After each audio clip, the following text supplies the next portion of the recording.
Alleluia, alleluia. Christ is risen. He is risen indeed. Alleluia. Our hearts were burning within us while he talked with us on the road and opened the scriptures to us. Alleluia. Please stand now for the reading of the gospel. The gospel according to Luke chapter 24.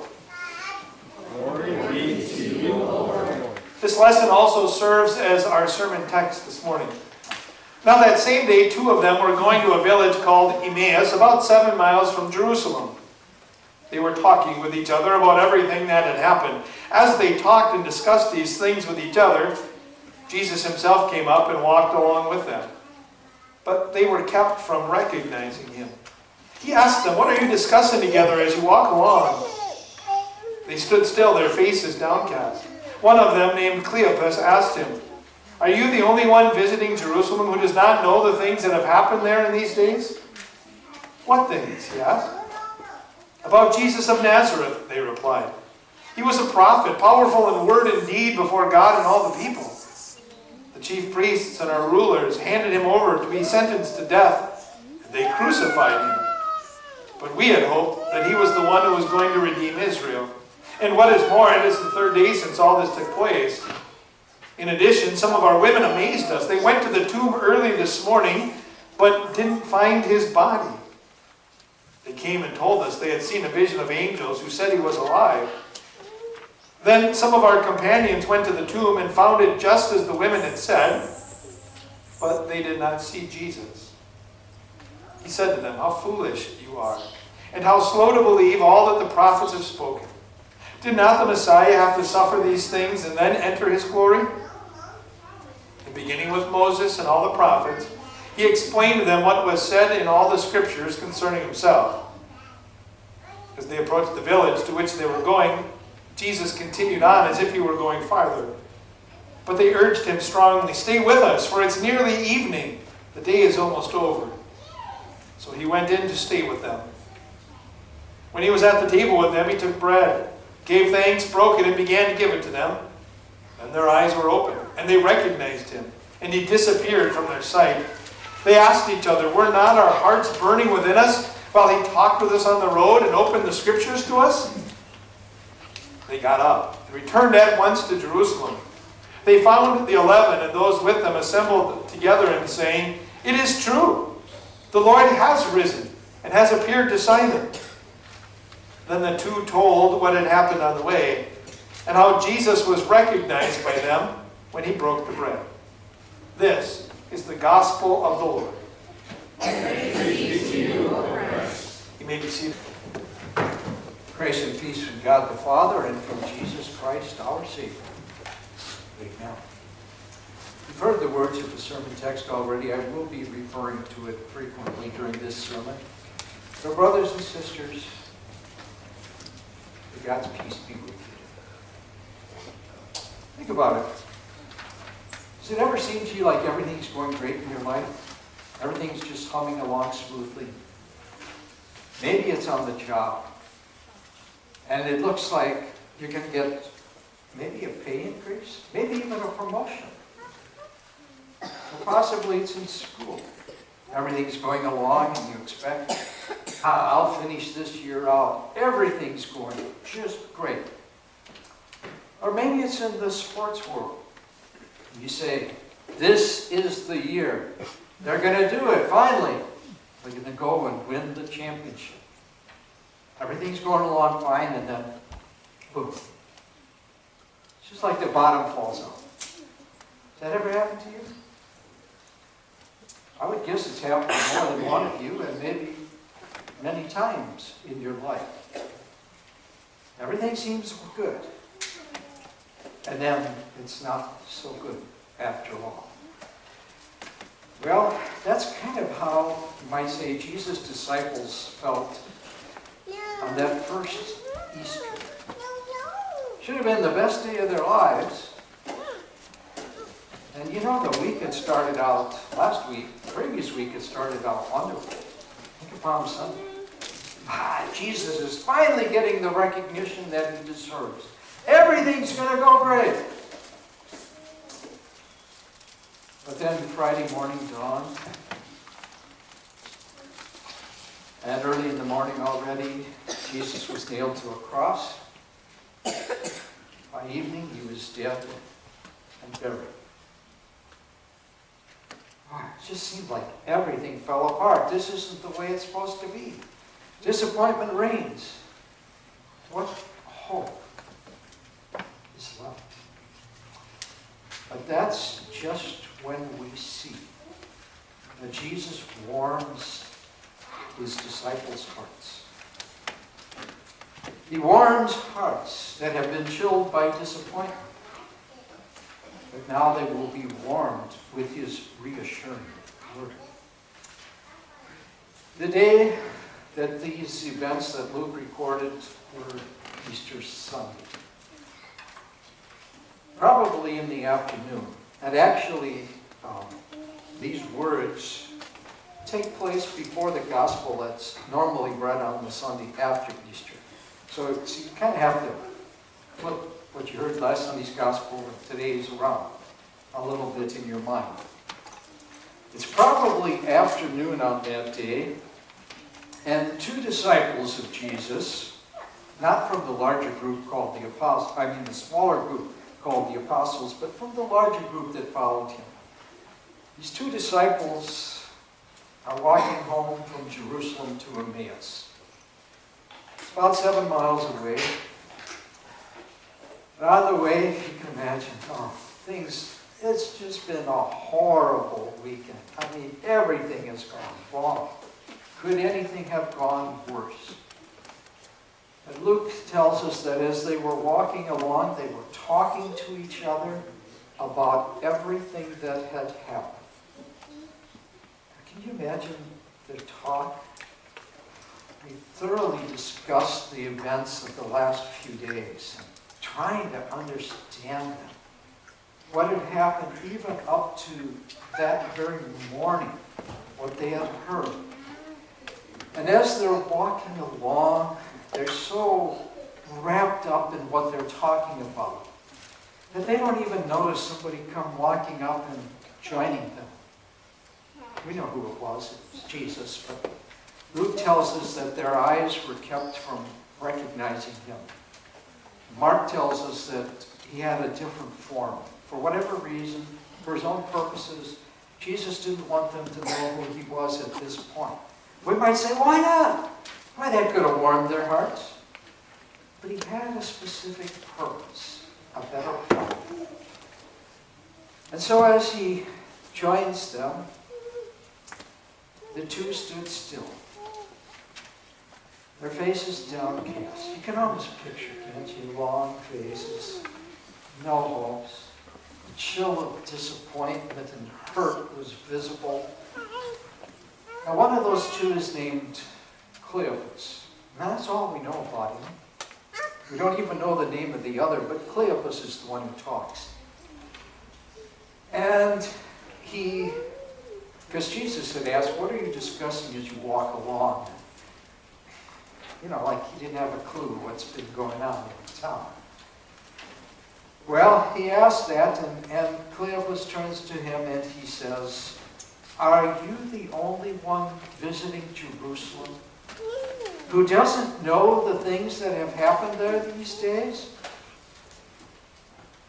And that was the big news in town. Everybody's talking about it. Everybody heard about the big parade the Sunday before. With Jesus coming into town, the shouts crowding and welcoming him. Hosanna to the Son of David! But now, everything fell apart. Jesus is dead. At least, so they assume. And probably everyone's talking about it. There's been things happening the past couple days in our country. People are talking about it, aren't they? It's on the news. So, Jesus wants to draw them as he wants them to see the big picture.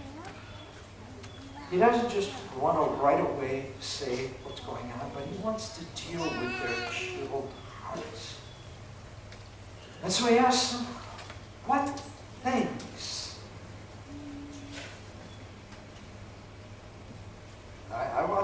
thought, this guy's really out of touch with things, huh?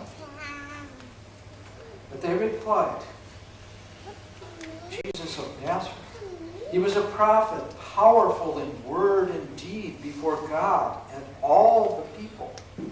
The chief priests and our rulers handed him over to be sentenced to death. And they crucified him.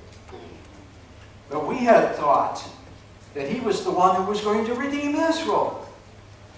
And what's more, it's the third day since all of this took place. In addition, some of our women amazed us this morning. They went to the tomb, but they didn't find his body. They came and told us they had seen a vision of angels who said he was alive. Then some of our companions went out to the tomb and found it just as the women had said. But they didn't see Jesus. You see the disappointment? Do you sense the crushed hopes? It's 3 days already. If anything was going to happen, it should have happened already. He's dead. He's gone. Nobody's seen him. Where's their hope? Their dreams are shattered. Their hearts are chilled. They had great hopes for Jesus. But what now? Everything fell apart. So we're headed home. Where do we go from here? I'm sure you've all felt that way in some way, but you can identify with that because our hearts have been chilled by things that have happened, haven't they? Some things just disappoint us. Maybe our dreams were shattered. Perhaps something that we did has caught up with us. And now what? Maybe there's sickness or failure. And we ask, why is this happening? Where's God? Where is he? Worry and guilt, they taunt us and haunt us. There's a chill on our plans. Now, you know, sometimes God's way of doing things isn't exactly the way that you and I would do them, is it? And I think you'd all have to agree with me on that, huh? Sometimes we need to talk about the things that have happened. Maybe we need to talk to somebody else. But we also need to remember to talk to him. To our Lord about the things that are weighing on our hearts and minds. I know there were things here that perhaps brought a chill. Chilled some plans, some hopes, some dreams. But you know, God has his plans, doesn't he? And there are certainly so many areas, so many levels where there can be disappointments, fear, anger. But when that happens, we need to remember we're not alone. Not alone. And we're not alone any more than those two men on the way to Emmaus on the afternoon of what should have been the happiest day of their life. As we noted, Jesus let them pour out their hearts, didn't he? He didn't interrupt. Sometimes you just got to say something and get it off your heart, off your mind. But he doesn't want to leave people with such a chill in their hearts. And as we see here, as Jesus spoke, the disciples' hearts are warmed by his reassuring words. But the first words from his lips didn't seem to do that, did they? If anything, you might have thought they brought more of a chill. Because they were chiding. They were words of law. He said, "How foolish you are! how slow of heart to believe all that the prophets have spoken. Did not the Messiah have to suffer these things and then enter his glory? Too, it said they thought Jesus was going to be the one to redeem Israel. So there's the chiding. Because that's just what he came to do. Why didn't you get it, people? After all I taught you, after all you've learned from the prophets, the Old Testament. And then he warmed their hearts. Beginning with Moses and all the prophets, he explained to them what was said in all the scriptures concerning himself. Can you imagine what a Bible class that must have been? Would you love to be there and listen to him as he started out with Genesis and going all through the Old Testament, showed what some call the golden thread that runs through it? The message about what had to happen to the Messiah, who he was and what he had to do. Yes, it's there. That he had to be betrayed, that he had to suffer, that he had to die and be buried, and that he had to rise from the dead again. So why didn't you get it, people? It was there. You should have listened to the Word. It was all there. And what a reminder that is, I guess in a sense, for you and me, how important the Old Testament is, huh? It was the Bible that Jesus and the apostles used. What they taught, what they preached from, until the New Testament was written.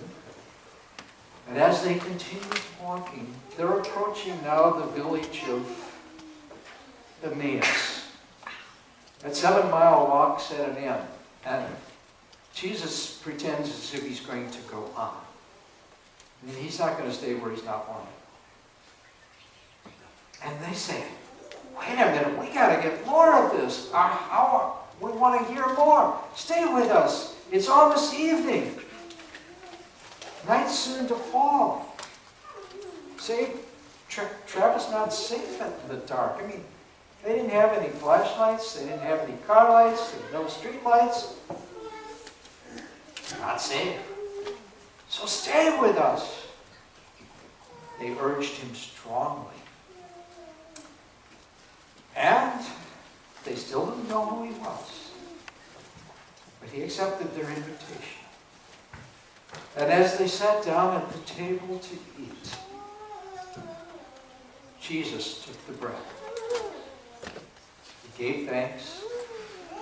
He broke it. To hand it out to them. And just like that, they knew who he was. Luke tells us that they recognized him, that his form was changed. They knew him again, who he was. And then he disappeared. Imagine that.